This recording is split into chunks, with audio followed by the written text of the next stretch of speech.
আদালতে তাকে তদন্তকারী কর্মকর্তা উপস্থাপন করেন এবং তাকে আবার 7 দিনের রিমান্ড চেয়ে দরখাস্ত দাখিল করেন আদালতে। তদন্তকারী কর্মকর্তা 7 দিনের রিমান্ডের পক্ষে তার যে বক্তব্য সেটা হলো যে তাকে জিজ্ঞাসাবাদের পরে এই মামলার বিষয়ে অনেক তথ্য উদ্ঘাটন করা হয়েছে এবং আরও কিছু তথ্য তার থেকে জিজ্ঞাসা করার প্রয়োজন। এর কারণ ইতিমধ্যেই একজন আসামি, এই মামলার 12 নম্বর যে আসামি, সে আদালতে স্বীকারোক্তিমূলক জবানবন্দি দিয়েছে। এই বিষয়ে আমরা মাননীয় আদালতে বর্তমানে পরবর্তীতে একজন আসামি যখন জেনার করে 164 ধারা মোতাবেক জবানবন্দি দায়ের চাই, জামিনপ্রাপ্ত আসামি, রিমান্ড আসামি নয়। আমরা এখানে উল্লেখ করেন, কারণ অনেক সময় আসামি জামিনপ্রাপ্ত, রিমান্ডে থাকলে ভয়ভীতি করতে পারি।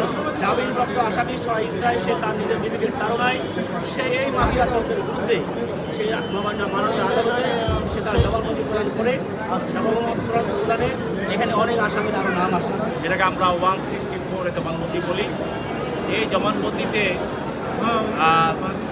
যিনি স্বীকারোক্তিমূলক জবানবন্দি দিয়েছেন আসামি, তিনি বলেছেন যে এই মামলায় এই যে 24,000 কোটি টাকা মালয়েশিয়াতে লোক পাঠানোর কথা বলে যে তারা মানুষ থেকে গ্রহণ করেছে এবং এর মধ্যে তারা 24,000 কোটি টাকা আত্মসাৎ করেছে। এই বিশাল অঙ্কের টাকার পিছনে, এই লেনদেনের পিছনে যে এই সিন্ডিকেটটা ছিল, তাদের এই সিন্ডিকেটের মূল পিছনে কাজ করেছে বা এটার সঙ্গে তারা সম্পৃক্ত হয়ে কাজ করেছে যে ফ্যাসিস্ট হাসিনার বোন শেখ রেহানা এবং তার ছেলে জয়, সজীব ওয়াজেদ জয়, এবং আরও বাংলাদেশের আরও ধরেন বিখ্যাত কয়েকজন ফ্যাসিলিটির সহযোগী রিপোর্টিং এজেন্সির মালিক নূর আলী, তারপরে লোটাস কামাল, এছাড়া নিজামুদ্দিন হাজারি, তারাও উল্লেখযোগ্য এটার সঙ্গে জড়িত ছিল। সিলভার টিপ কন্ট্যাক্টে তৈরি নিরাপদ ও নান্দনিক ক্লিক সুইচ নির্ভরতা জীবন জুড়ে। এই টাকাগুলো তারা কীভাবে পাচার করেছে, গোলামীর সকল সিন্ডিকেট যিনি তার অফিসে বসে কারা কারা টাকা রিসিভ করেছে এ বিষয়ে বক্তব্য দিয়েছে। এখানে আরও আলাউদ্দিন নাসিম সহ শেখ রেহানা সহ আরও অনেক আসামির নাম আসছে। আমরা আপনাদের মাধ্যমে সরকার প্রধানের কাছে দাবি জানাবো, এই মামলায় আরও যাদের নাম সম্পৃক্ত আসছে তাদের কাছে অনতিবিলম্বে আইনে আদালতে গ্রেপ্তার করে এমন দৃষ্টান্তমূলক একটু শাস্তির ব্যবস্থা গ্রহণ করা হয় যাতে ভবিষ্যতে এই গরিব মানুষ যাদের রক্ত শোষার চিন্তা ভবিষ্যতে কেউ না করে। মোটামুটি বাংলাদেশের মালয়েশিয়াতে এই বিশাল পরিমাণ লোক, সংখ্যক লোক পাঠানোর যে একটা প্রক্রিয়া, সেই প্রক্রিয়ায় এরা সবাই সিন্ডিকেটে অংশগ্রহণ করেছে। সরকারের উপরে মহলকেও তারা সন্তুষ্ট রেখে এই 24,000 কোটি টাকা তারা আত্মসাৎ করেছে।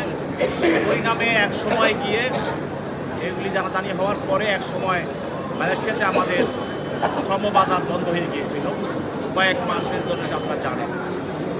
এই ঘটনাটা কিন্তু এই যে 164 সেটা কোনো জবানবন্দি, এটার আলোকে শেখ রেহানা, সজীব জয়, নূর আলী, লোটাস কামাল, নিজাম হাজারি সহ এবং নাসিম, আরেকজন হলো শেখ হাসিনার আলাউদ্দিন নাসিম, তার এমপিএ ছিল এক সময়, পরবর্তীতে এমপি হয়েছে, সেও তার নিকটাত্মীয়, সে সহ এই ধরনের ঘটনাটা তারা ঘটিয়েছে এবং এই 24,000 কোটি টাকা আত্মসাতের পিছনে এরা সবাই জড়িত।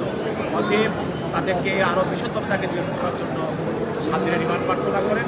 তার পক্ষে তার আইনজীবীরা ছিল, আইনজীবীরাও বক্তব্য রাখেন।